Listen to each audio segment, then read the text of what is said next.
बिस्मिल्लाहिर्रहमानिर्रहीम। अस्सलाम वालेकुम। मैं हूं आपका दोस्त हसनैन अब्बास और आप देख रहे हैं मेरा यूट्यूब चैनल लीगल इन्फॉर्मेशन। दोस्तों, आज का हमारा टॉपिक है पाकिस्तान के असल वारिस कौन है। तारीख की सबसे बड़ी हिजरत अगर आप मुतालिया करें या गूगल पर सर्च कर लें तो तारीख की सबसे बड़ी हिजरत आपको जो नज़र आएगी वो 1947 में मुत्तहिदा हिंदुस्तान से जो हुई थी। जो लोग पाकिस्तान की तरफ एक मुक़द्दस सरज़मीन पर सजदा करने की गरज से हिजरत करके आए थे, तारीख़ की यही सबसे बड़ी हिजरत कहलाती है। आप जिन्नाह मूवी देखें तो आपको क़ायद आज़म मोहम्मद अली जिन्नाह साहब एक रेलवे स्टेशन पर एक ट्रेन के इंतज़ार में खड़े नज़र आएंगे। जब ये ट्रेन पाकिस्तान में पहुंचती है, रेलवे स्टेशन पर पहुंचती है, तो ट्रेन में जितने भी मौजूद इंसान थे, खा वो ख़वातीन थी, खा वो बच्चे थे, खा वो बूढ़े थे, खा वो जवान थे, सब के सब कत्ल कर दिए जाते हैं। तारीख़ की सबसे बड़ी असैसिनेशन भी यही कहलाती है 1947 वाली।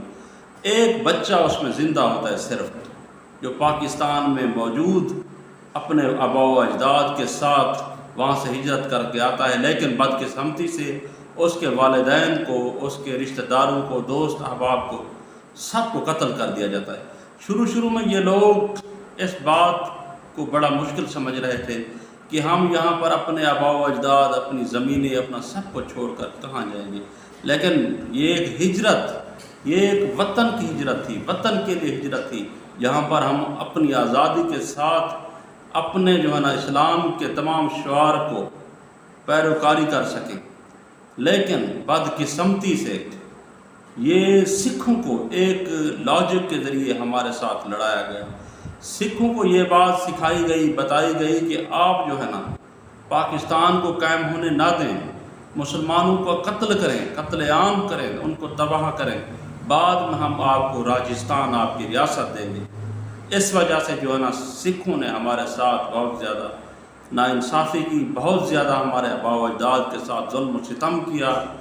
कुछ औरतें जिन्होंने अपनी इज़्ज़तें बचाने की गर्ज से कुएँ में छलांगे लगा दी ताकि इज़्ज़तें महफूज रह सकें, लेकिन बहुत सी इन दरिंदों के हाथों में आ गई, अपनी इज़्ज़तें न बचा सकें। सिर्फ एक मकसद था, एक मिशन था, एक विजन था कि हम अपने मुल्क, आज़ाद मुल्क में जहाँ इस्लाम की प्रचार होगा, जहाँ हम आज़ादाना तौर पर अपने इस्लाम की तमाम जो है ना अरकान की पाबंदी कर सकेंगे, जहाँ हम आज़ादी के साथ नमाज़ पढ़ सकेंगे, रोज़ा रख सकेंगे और अपने तमाम मजहबी रस्मात अदा कर सकेंगे।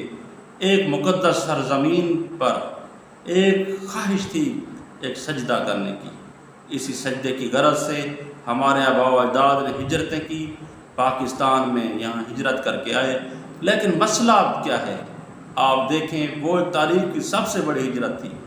आज अगर पाकिस्तान को 2022-2023 में फ्री वीज़ा अगर मिलना शुरू हो जाए, दूसरे मुल्क पाकिस्तानी अवाम को कबूल करना शुरू कर दें, फ्री वीज़े हर तरफ से मिलने शुरू हो जाए, तो सबसे बड़ी हिजरत इस वक्त जो होगी वो भी पाकिस्तान से होगी। दोस्तों, इसका हम मुवाज़ना करें। वो मुल्क जिसके लिए हमारी कौम, हमारे आबाओ अजदाद ने हिजरतें की, जिसके लिए उन्होंने अपने सब कुछ कुर्बान दिया, अपने आबाओ अजदाद, अपनी ज़मीनें, अपनी जायदादें, सब कुछ कुर्बान किया कि हम आज़ाद वतन पर जा रहे हैं, जहाँ पर हमें तहफ़्फ़ुज़, मुआशात के मसाइल, मज़हबी रसूमात की आज़ादी, ये सब कुछ मिलेगी। लेकिन क्या आज ऐसा हो रहा है?